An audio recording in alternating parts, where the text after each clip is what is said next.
Esforça-te e tem bom ânimo, porque tu farás a este povo herdar a terra que jurei a seus pais lhes daria. Josué, um dos grandes líderes, demonstrou uma incrível capacidade de confiar nas promessas de Deus e agir com coragem e determinação. Sua história nos ensina a importância de obedecer a Deus, mesmo quando os desafios parecem insuperáveis. Esse é um convite para fortalecermos nossa fé, buscando orientação de Deus em todas as áreas da nossa vida e caminhar com a certeza de que, assim como Josué, seremos capazes de conquistar e receber todas as coisas que Deus tem reservado para nós.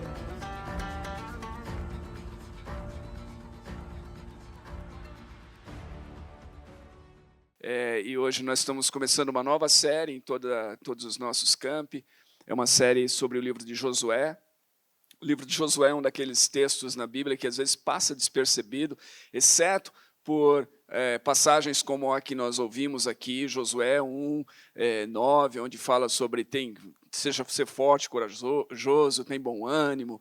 E então as pessoas lembram-se desse versículo, ou de algum outro versículo no final do livro, lá quando Josué fala sobre servir ao Senhor, ou então do grande episódio no livro que é a conquista de Jericó e as muralhas de Jericó, e o pessoal mais antigo cantava aquela música, vem com Josué lutar em Jericó, né? O Ludson cantou muito essa daí. Então, o pessoal geralmente lembra-se do livro de Josué por questões assim, mas esse é um livro importantíssimo. Eu espero que durante essa série a gente possa entender a importância desse livro dentro das Escrituras e também a sua mensagem para nós hoje, porque a Bíblia é relevante para nós hoje, a Bíblia fala conosco hoje. Antes de ler o texto que eu quero ler e refletir, só gostaria de fazer aqui algo, sei lá, que eu senti. É o pentecostal em mim, talvez, aflorando. Eu senti no coração de fazer, que é o seguinte. Eu gostaria de perguntar aqui, pedir para todas as pessoas que estão aqui e que têm acima de 60 anos, eu gostaria que elas se colocassem em pé, se possível. Acima de 60. Se você estiver acima de 60, por favor. Por favor, fiquem em pé. Acima de 60. Ok, eu gostaria que vocês olhassem ao redor aí e gostaria que todos nós aplaudíssemos essas pessoas.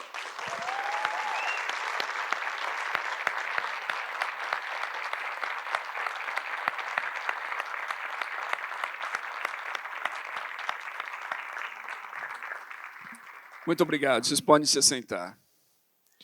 Eu quero dizer o seguinte, essa é uma conversa que eu tenho tido com algumas pessoas recentemente. Ela começou numa reunião da Aliança Evangélica Brasileira no mês passado, há um mês. Depois ela acabou indo além do oceano, quando eu estava com o Steiger lá na Alemanha e conversando com algumas pessoas. E é uma conversa que está no meu coração. Nós precisamos de vocês que estão já com uma idade mais avançada, mas com mais sabedoria, com mais maturidade. Nós precisamos de vocês. Essa igreja, esse campus precisa de vocês. Nós precisamos de vocês. E eu quero dizer a todos que são mais jovens aqui, como eu, não, eu estou chegando lá, daqui a pouquinho eu estarei nesse grupo, mas todos os que são mais jovens, que nós possamos reconhecer isso. Nós vivemos uma sociedade onde as pessoas muitas vezes são descartadas. Eu não sei se você se dá conta disso. Não posso ficar falando muito sobre isso, porque eu tenho uma mensagem para pregar, mas eu não sei se você se dá conta disso, mas daqui a pouco tempo, no nosso país, nós teremos uma população mais idosa maior do que a população mais jovem. Nós precisamos aprender a honrar os mais velhos. E nós não só honrar, nós precisamos entender que eles têm lições preciosas que nós precisamos aprender. E para isso nós temos que ter a atitude do aprendizado. E então eu quero só deixar essa mensagem, essa semente no coração de vocês e mais uma vez dizer a todos que têm acima de 60 anos aqui, que são muito importantes nessa igreja e nessa comunidade, e na minha vida, e na vida eu tenho certeza, a gente conversa aqui, o Hudson, Silmari e outros, o quão importante é, e na IBMA como um todo, essa é uma tônica, é algo muito, muito, muito importante. Então eu quero ler o texto agora sem mais demora, de Josué capítulo 1, vou ler os primeiros 10 versículos, os primeiros 9 versículos, na verdade. Eu estou na NVI, diz assim: depois da morte de Moisés, servo do Senhor, disse o Senhor a Josué, filho de Num, auxiliar de Moisés: meu servo Moisés está morto. Agora, pois, você e todo esse povo preparem-se para atravessar o rio Jordão e entrar na terra que estou para dar aos israelitas. Como prometi a Moisés, todo lugar onde puserem os pés eu darei a vocês. Seu território se estenderá do deserto do Líbano e do grande rio, o Eufrates, toda a terra dos hititas até o mar grande, no oeste. Ninguém conseguirá resistir a você todos os dias da sua vida. Assim como estive com Moisés, estarei com você, nunca o deixarei, nunca o abandonarei. Seja forte e corajoso, porque você conduzirá esse povo para herdar a terra que prometi sob juramento aos seus antepassados. Somente seja forte e muito corajoso. Tenha cuidado de obedecer a toda a lei que o meu servo Moisés lhe ordenou. Não se desvie dela nem para a direita, nem para a esquerda, para que você seja bem-sucedido por onde quer que andar. Não deixe de falar as palavras desse livro da lei e de meditar nelas de dia e de noite, para que você cumpra fielmente tudo o que nele está escrito. Só então os seus caminhos prosperarão e você será bem-sucedido. Não fui eu que lhe ordenei? Seja forte e corajoso. Não se apavore, nem desanime, pois o Senhor, o seu Deus, estará com você por onde você andar. Então, esse é o texto inicial que abre o livro de Josué. Josué é um dos poucos livros nas Escrituras que traz como título do livro o seu próprio nome. O primeiro deles, aqui na ordem dos livros das Escrituras, se você olhar os 5 livros iniciais, você vai ver que nenhum deles traz um título, né, do livro como o personagem principal, e o personagem principal nesses livros, em Gênesis a gente vai poder dizer que é Abraão, grande patriarca, e depois Moisés, que acaba conduzindo o povo do Egito, da escravidão, até esse ponto da história, quando eles estão para entrar na terra prometida, mas o seu nome não aparece. Aqui aparece Josué. E Josué é o personagem principal desse livro e dessa história. É um livro de transição. Ele começa dizendo, depois da morte de Moisés, e Deus fala assim, meu servo Moisés está morto. Então é um livro de transição de Moisés para Josué. Mas se você ler os livros de Êxodo, Número e Deuteronômio, você vai ver que Josué já está presente ali e que Josué já é um líder. Ele aparece primeiro como um guerreiro, em Êxodo capítulo 17. Ele aparece primeiro como alguém que é um soldado militar, um guerreiro, que é chamado e convocado por Moisés para coordenar o povo no enfrentamento dos inimigos. E depois Josué vai aparecer gradativamente como alguém que está ao lado de Moisés e recebe então a tarefa de suceder Moisés. Isso acontece quando Moisés ainda é vivo. Então ele caminha ao lado de Moisés durante um período da sua vida e finalmente quando Moisés morre, Josué agora está sozinho. Então é uma transição de Moisés para Josué. James Montgomery Boyce diz o seguinte, o primeiro ponto importante de Josué é que os propósitos de Deus não mudam, as pessoas mudam. Todos os que contavam 20 anos ou mais e que saíram do Egito com Moisés morreram no deserto. Só a nova geração entrou na terra. Os líderes mudam. Josué substituiu Moisés. Deus não muda. Deus é o mesmo e os propósitos estabelecidos por Ele para o seu povo redimido também são os mesmos. É importante isso. Líderes mudam. Deus não muda. Moisés morreu. Deus é o mesmo. Agora tem um novo líder. chamado por Deus para guiar o povo em uma nova etapa. É um tempo de transição da peregrinação para o estabelecimento na terra. É um tempo de grandes desafios. Moisés não foi um líder guerreiro.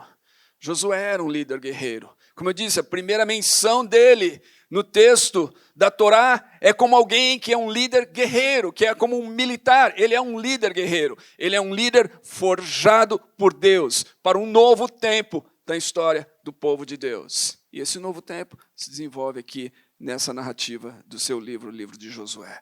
É o livro da conquista da terra prometida. Deus prometeu a Abraão.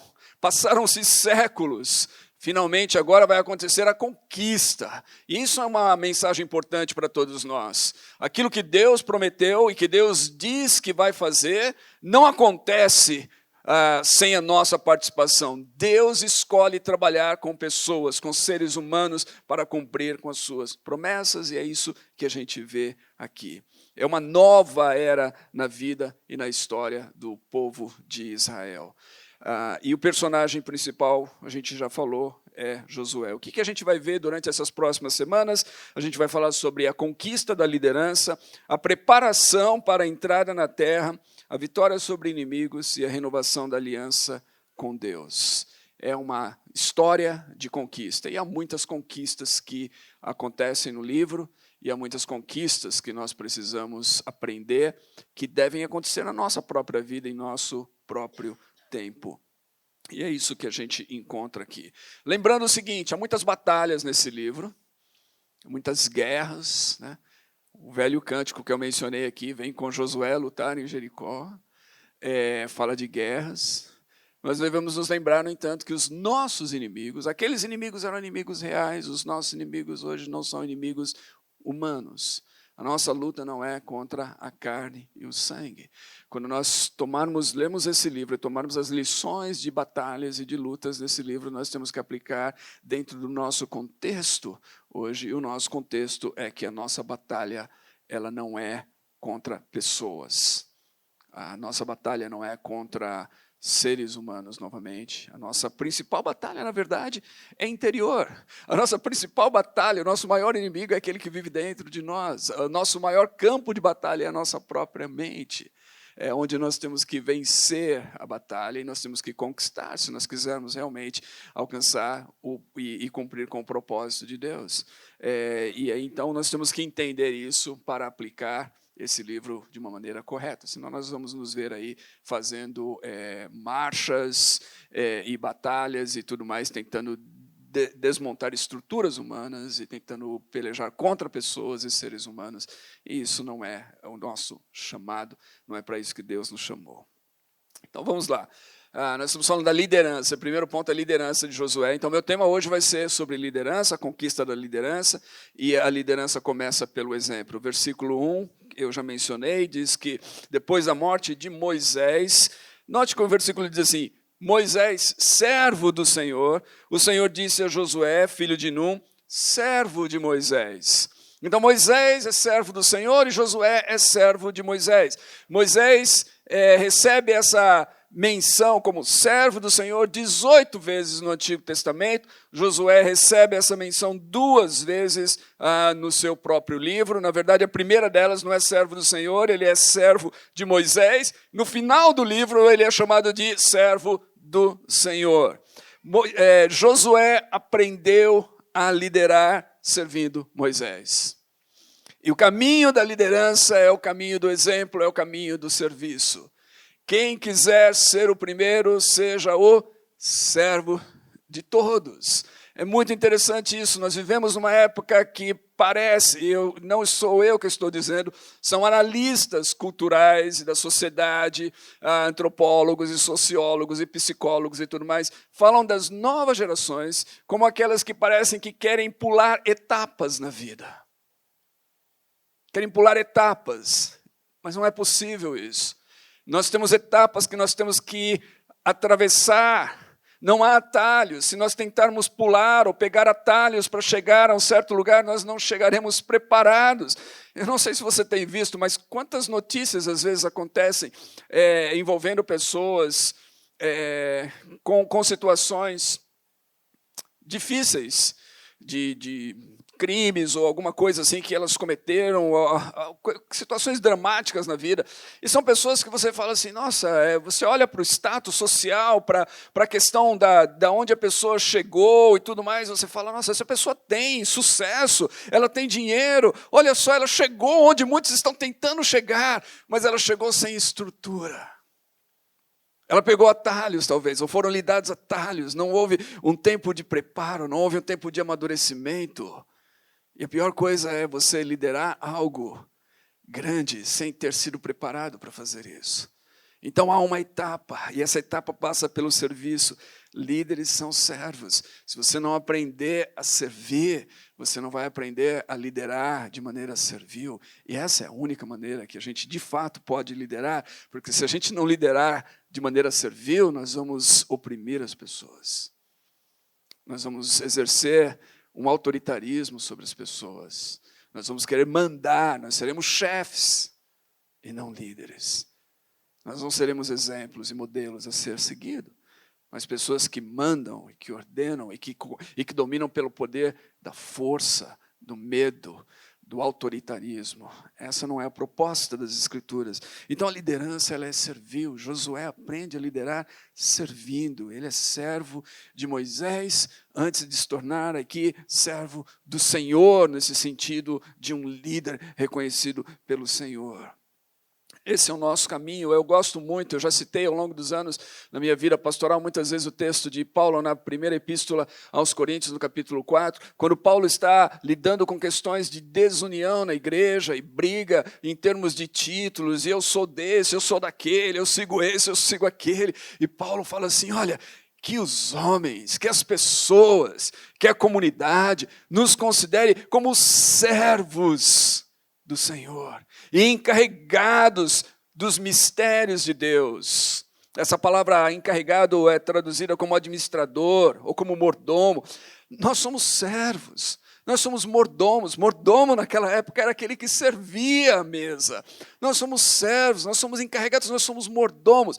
Essa deve ser sempre a atitude daquele que se dispõe a liderar. A liderança proposta é servil. Josué foi um líder servo. Então, o caminho da conquista da liderança é o caminho da humilhação, é o caminho do serviço. É se colocar debaixo de alguém para servir. Novamente, isso significa que temos que nos humilhar. Mas Jesus não nos chamou para fazer nada menos do que isso. Quem quiser ser o primeiro, seja o servo. Quem quiser me seguir, negue-se a si mesmo. Tome a sua cruz. Não tem atalhos para isso. Não tem outro caminho, gente. Esse é o caminho do discipulado. Esse é o caminho da liderança. Esse é o caminho de você seguir Jesus. Não tem outro. Segundo, a liderança, a gente vê aqui, ela é uma jornada de aprendizado contínuo. No versículo 8, Deus diz assim, não deixe de mencionar as palavras desse livro da lei e de meditar nelas de dia e de noite, para que você cumpra fielmente tudo o que nele está escrito. Desse modo você fará prosperar os seus caminhos e será bem-sucedido. Eu confesso a você que muitas vezes eu tenho ouvido a menção desse texto, desse versículo e de alguns outros, com essa ênfase do você será bem-sucedido. E ela está aqui, você será bem-sucedido. Mas o ponto maior não é esse. O ponto maior é aquilo que vem antes do você será bem-sucedido. Novamente, às vezes a gente pode pegar isso daqui só pensando no ser bem-sucedido. Não é isso.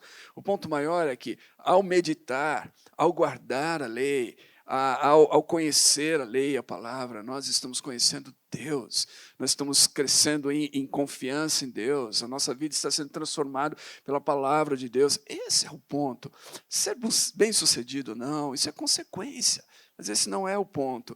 Jonathan Sacks, que foi um rabino judaico de Londres, da Inglaterra, na verdade, que sentou-se lá no parlamento britânico, ele ocupava uma cadeira, que era a cadeira no meio, ele não estava nem de um lado, nem da direita, nem da esquerda, ele sentava bem no meio, né? O pessoal hoje chamaria ele de isentão, mas é o que eu gosto de sentar no meio, na verdade, nem de um lado e nem do outro. Alguém disse assim, você está em cima do muro, né? Quem fica em cima do muro é o diabo. Eu falo, não estou em cima do muro, eu quero despedaçar o muro, eu quero quebrar o muro, não ficar em cima do muro.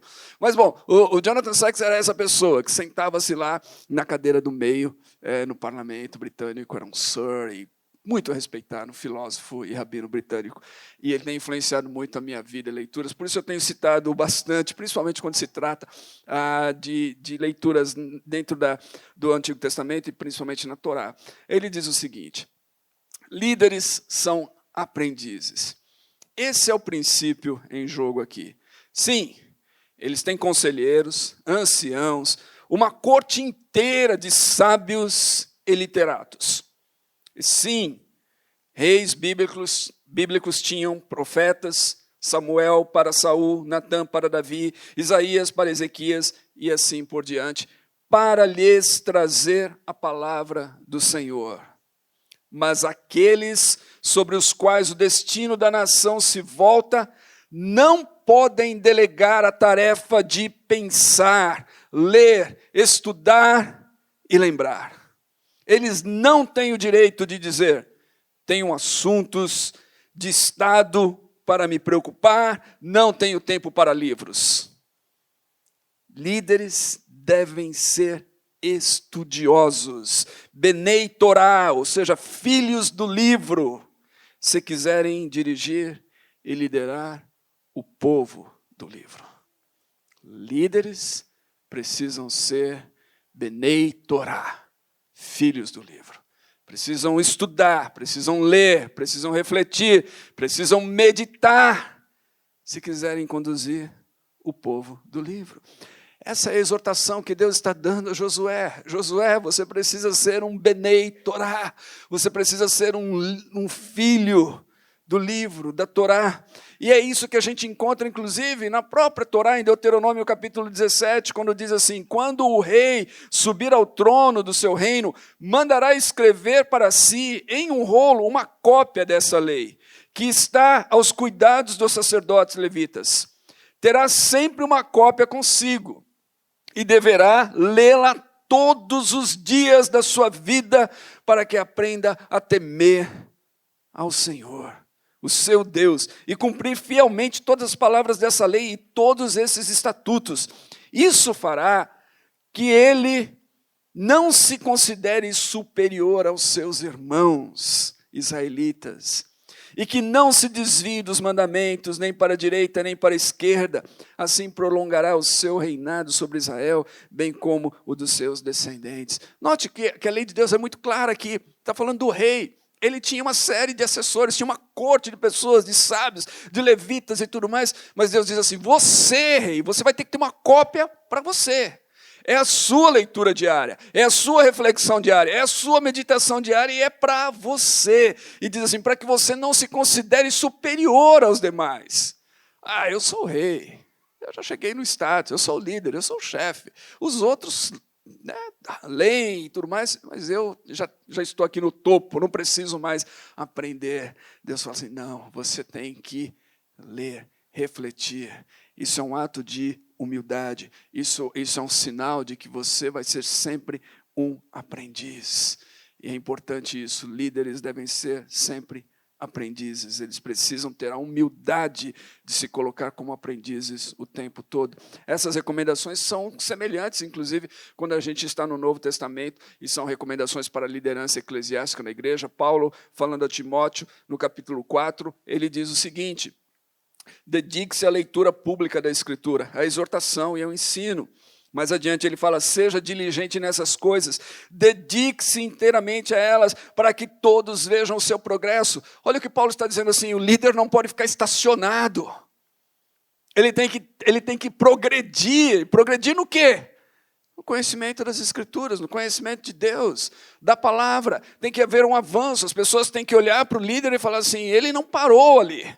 Infelizmente, eu tenho encontrado muitas pessoas que fazem um curso de teologia, de repente faz alguma pós-graduação e fala assim, eu já estou pronto, já estou preparado, já cheguei lá. Meu Deus do céu, não é isso.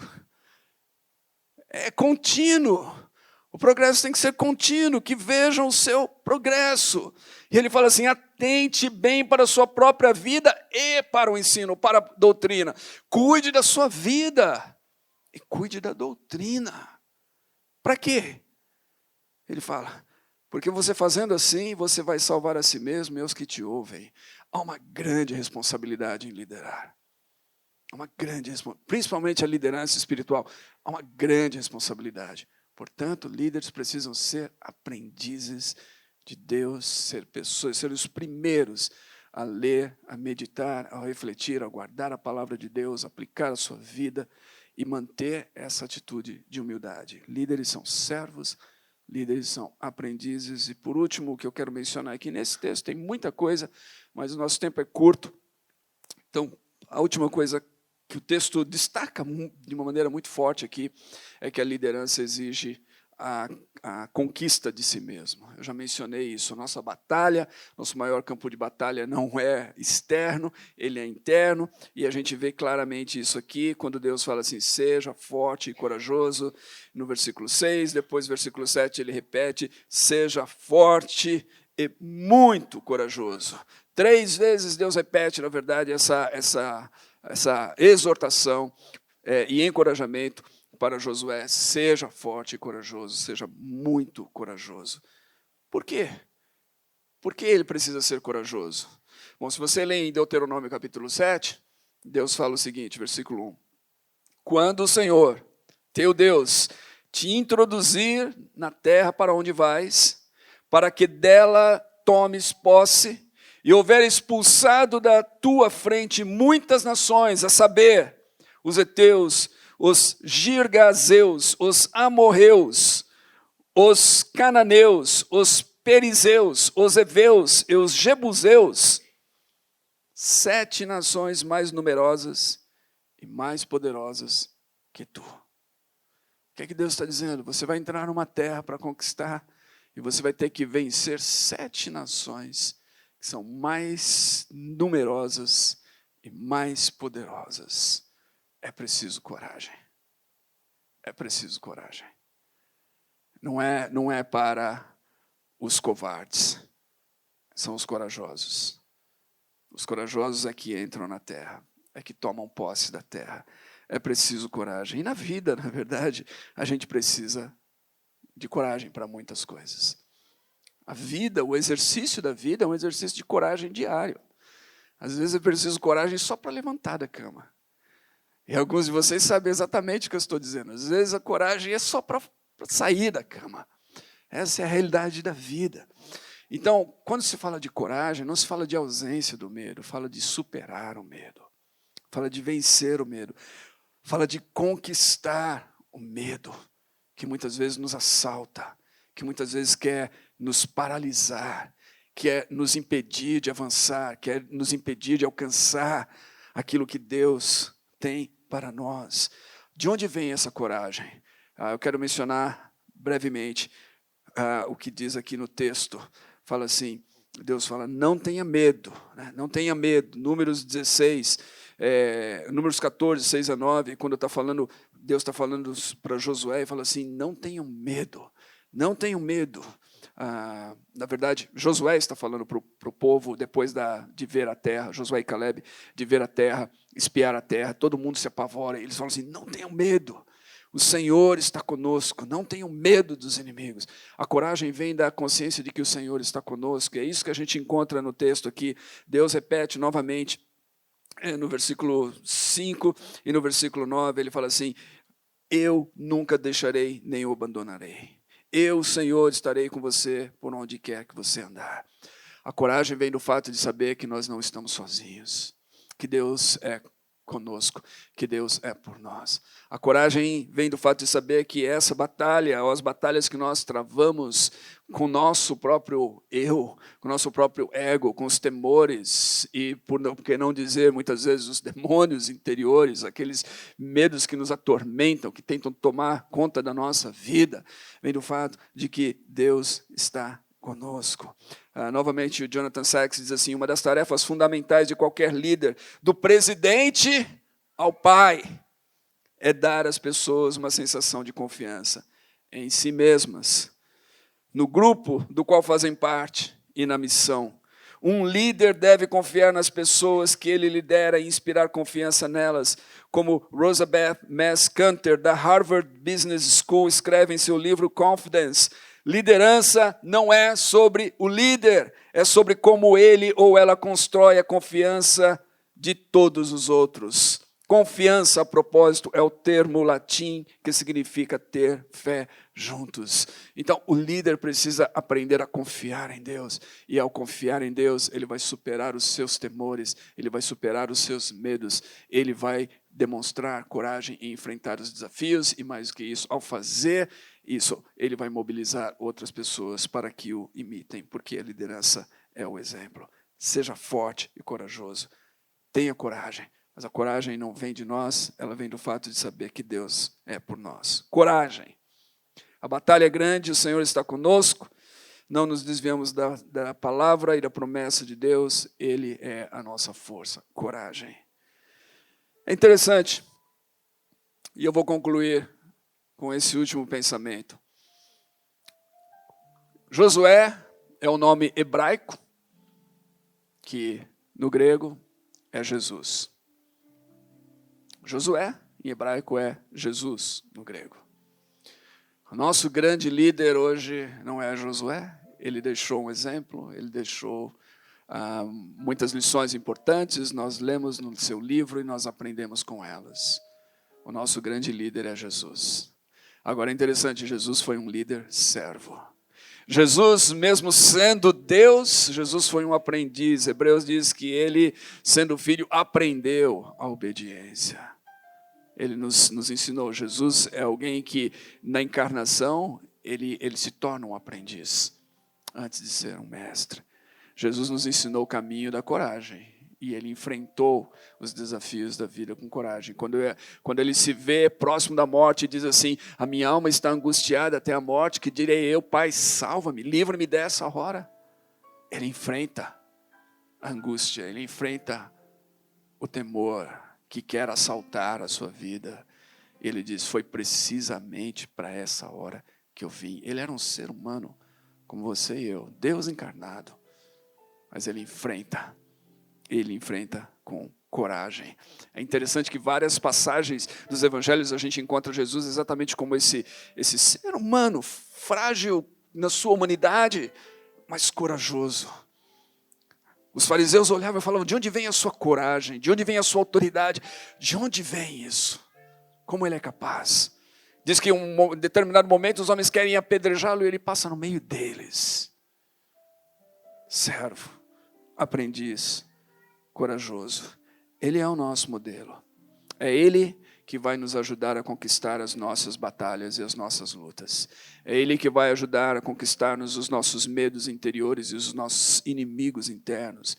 É Ele que vai ajudar-nos a vencer a carne, o mundo, as ideias que são contra Deus e que muitas vezes querem dominar a nossa mente. E nós precisamos resistir a elas, transformar pela renovação dos nossos pensamentos. É Ele que vai nos ajudar a vencer o arqui-inimigo, o diabo, aquele que é o nosso maior inimigo. Então que nós possamos seguir e aprender com Josué, mas seguir Jesus. E seguir o exemplo de Jesus, que as nossas vidas sejam dedicadas a Ele. E a partir de Jesus que nós possamos servir a Deus. Que nós possamos mergulhar na palavra, meditar na palavra, comer a palavra, nos alimentar da palavra. E que sejamos todos fortes e corajosos. O dia requer que nos levantemos com força e coragem. Os tempos são maus, mas Deus está conosco. O mesmo que ele falou para Josué, eu nunca te deixarei e nunca te abandonarei. Foi o que Jesus falou aos seus discípulos em Mateus 28. Eis que estou convosco todos os dias, até a consumação dos séculos. Que nós possamos seguir Jesus, o nosso Mestre. Amém. E Deus abençoe a todos.